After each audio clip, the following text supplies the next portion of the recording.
YouTube? Welcome back to my channel. As you guys can see down below, today I'm going to be discussing the struggles of dating after narcissistic abuse. And if there's anyone in this entire world that knows about this topic, is me, okay? And hopefully this video will help anyone who's struggling with the same situation, anyone who's been unable to open their hearts again.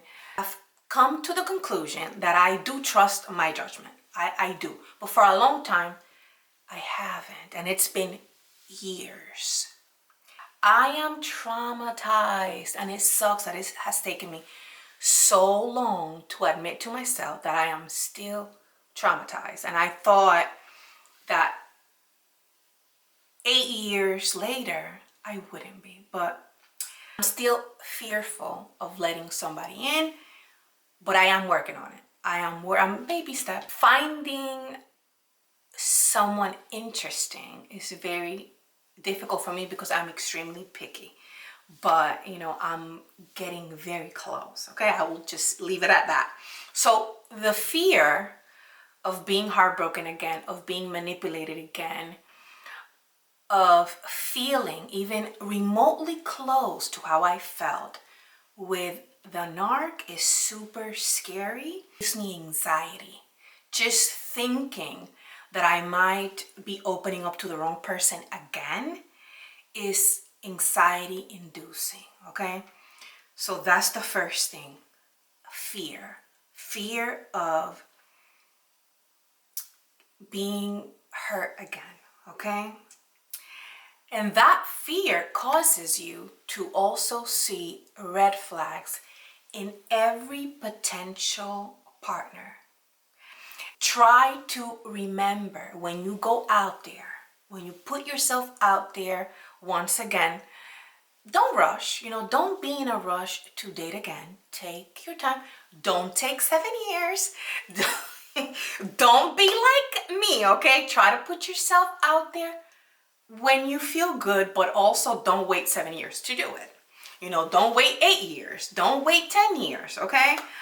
But again, I'm not here to tell you how to do your life because you know yourself best. And depending on what type of narc you were with, it may take you longer. Even though narcs do resemble each other very much with their behaviors, there are some narcissists that are way more psychotic than others. There are some narcs that not only abuse you on a psychological or emotional level, they abuse you sexually, they abuse you physically, and they abuse you financially. So there are some survivors that unfortunately need way more time to heal.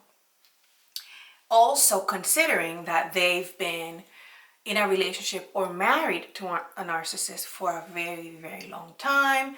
And they've also watched that narcs abuse their children. So there's a lot of complexities and situations around this type of abuse. And that's why it may take some people longer than others. In my case, my father was also a narcissist.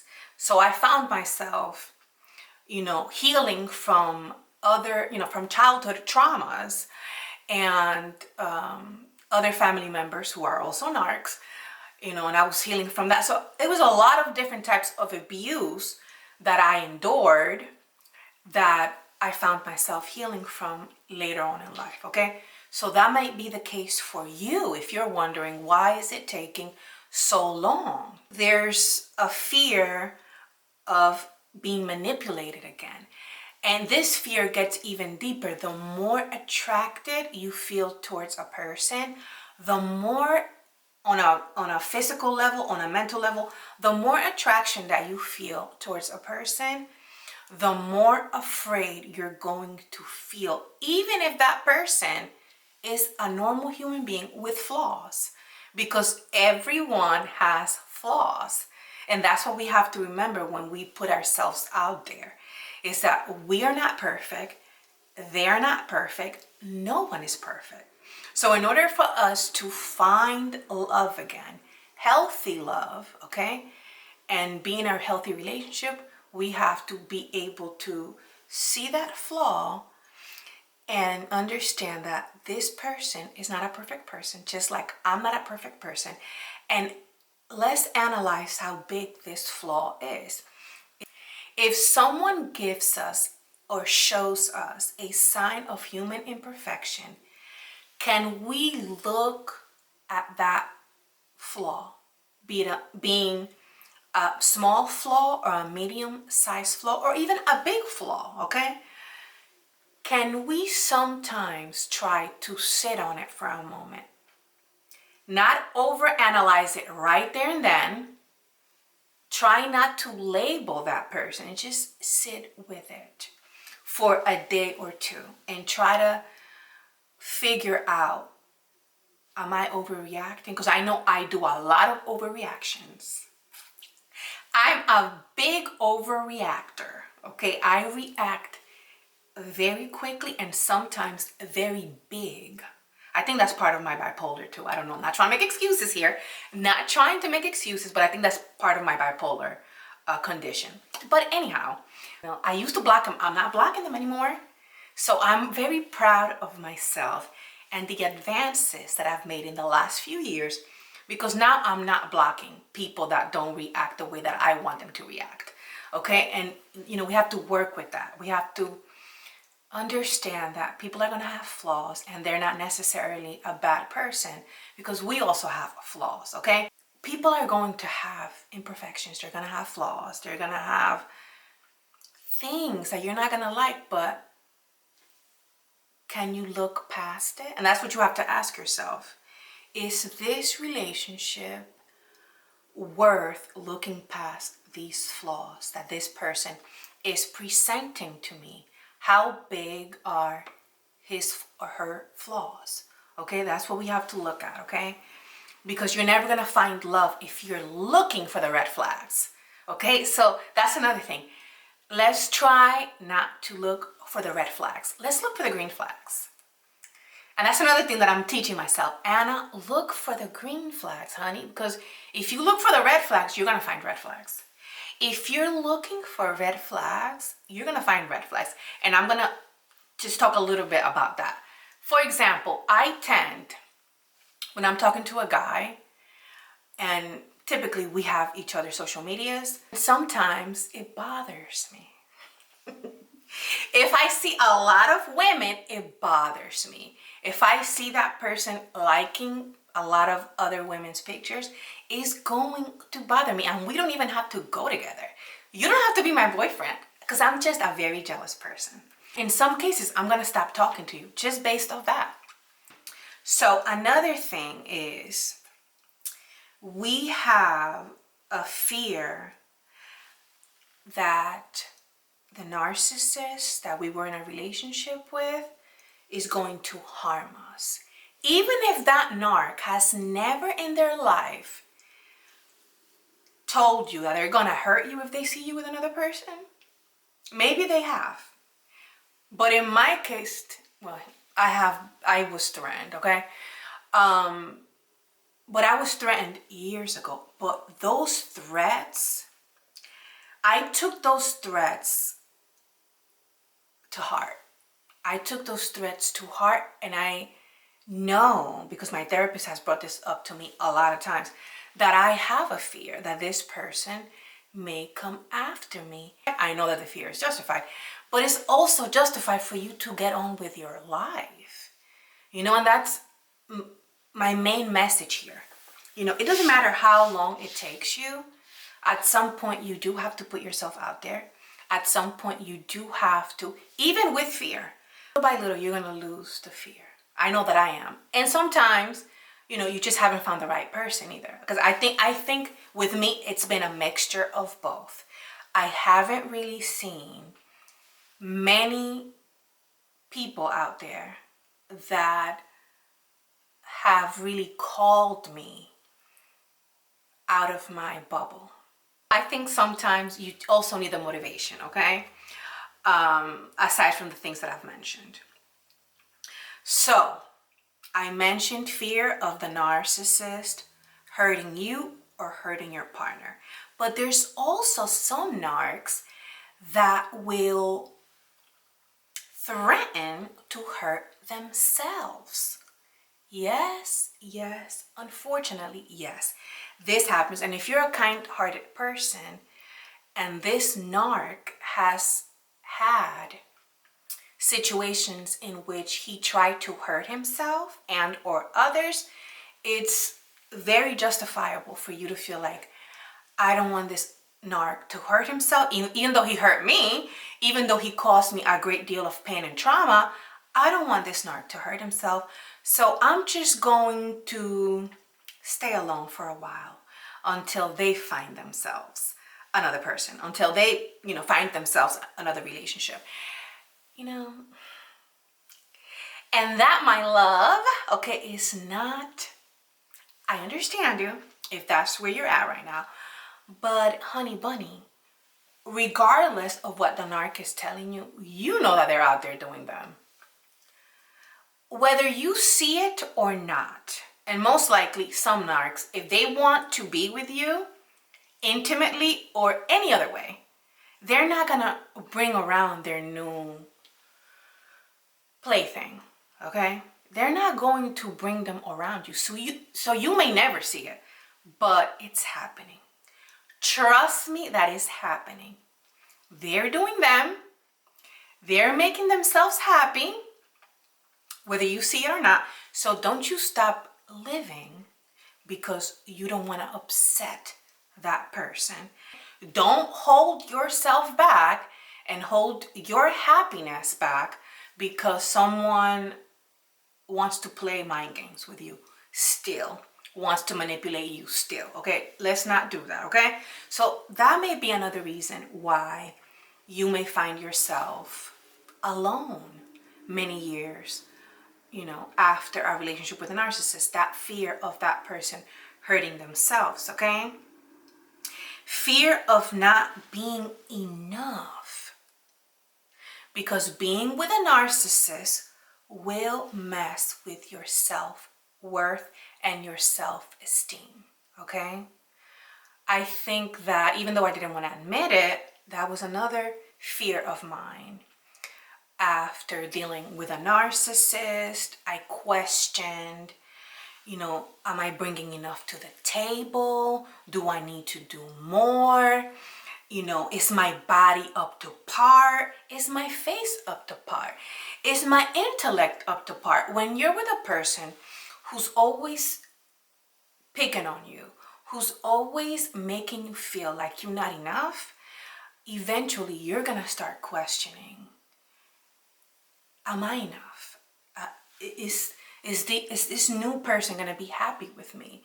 And again, you start looking for all of your red flags and all of your shortcomings, and that alone may stop you from connecting with another human being, and I really need to say this. As imperfect as we are, in an emotional level, in a physical level, in an intellectual level, there's always room for change. There's always room for growth. But the person that God has made for you, if you believe in God, because a lot of people don't believe in God, okay? But the person that's right for you, they're not gonna let 20 pounds stop them. They're not going to let your little belly stop them. They're not going to let your stretch marks stop them. They're not going to let you not knowing enough about politics stop them. They're not going to let the little things that you see in yourself, the minor things, it means absolutely nothing for someone who's looking at your heart, for someone who's looking at your mind, for someone who's looking at, the way that you think, the way that you speak, your smile, other things that make you beautiful, your jokes, how funny you are. You may think that your body is not right and they're looking at you like, oh my God, she's so hot, he's so hot. You know, there's things that we don't like about ourselves that other people do like. So please do not let your imperfections get in the way of you, A, loving yourself, and B, you finding love. Work on yourself. If you're struggling with these issues, and the last one that I'm about to mention, continue to work on yourself. We are a continuous work in progress. We are a continuous work in progress. If you're trying to progress in life, I'm hoping that you want to make yourself better. So, you know, the things that you know you need to improve about yourself, continue to work on those things. If you're one of those people who are struggling with some type of illness, you may also tell yourself, who's going to want me with an illness? I am doomed. I am effed. I'm done. Please don't think like that. I know that it's very easy to feel like that, especially on your down days, because the narc may have said that to you, or you just believe that in your mind that no one's going to want me because I'm sick. No one's going to want to deal with me. And that is not true, okay? There's always, I'm not going to say there's always going to. There's that one person. There's that one person that is going to love you for you. And that comes with everything that you bring, including your illness, okay?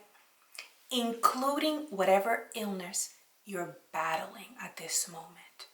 I need you to understand that you are not damaged. Whether you have an illness or not, this goes for everybody. You're not damaged. You're not broken. Yes, we've been traumatized. Yes, it's hard to open up again. Yes, there are a lot of bad people out there, but there are also a lot of good people. There are also people willing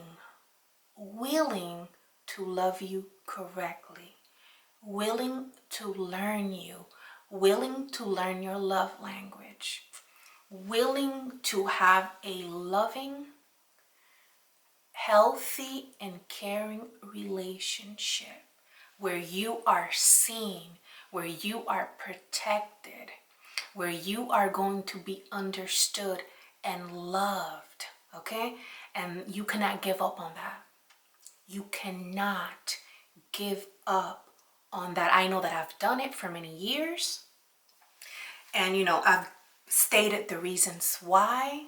And I hope that this video has helped you in some kind of way to see these little issues that you may be facing, or other issues that I didn't mention. Maybe I'm going to do a part 2 to this, because I'm pretty sure there's other reasons, okay? I just mentioned the ones that apply to me in my case. I'm probably leaving some out. This was done really quickly, really fast this morning, because I wanted to put this video out there because I did it in Spanish, and I was like, let me do this video in English too for my English channel. If you're a Spanish speaker, go check out my channel. If you speak Spanish, go check out my channel, because sometimes I do other videos. I don't do the same videos that I do here. So go subscribe if, you know, or go share my channel with a Spanish speaking person that has been with a narcissist. Okay, I hope that this video has helped you. Once again, don't give up on love. Don't give up on yourself. If you've put on some weight like I have after narcissistic abuse, honey, don't let that stop you. Do your makeup, do your hair, do your nails, go on that walk, go exercising, do whatever you gotta do to make yourself happy again. Even before that person, that new person makes it towards you, even before you ever find that person, let's take care of ourselves, okay? And maybe that's another reason why you haven't found your partner, because you're not taking care of yourself. That could be why, okay? I know sometimes God will keep people apart because You both have work to do, okay? Maybe right now is your season to take care of you, okay? And if that's the case, you go do that. You go take care of yourself internally, externally. Oh, and before I go, the number one way you're going to know that you're ready to date again is once your nervous system is calm. I know that I talked about it in this channel. I used to shake a lot. I used to shake a lot because my nervous system was a nightmare. And now I'm not like that. I don't shake anymore. I'm way calmer. That's not to say that my nervous system is always great, because that's not the case. Certain things stress me. Toxic people stress me, okay?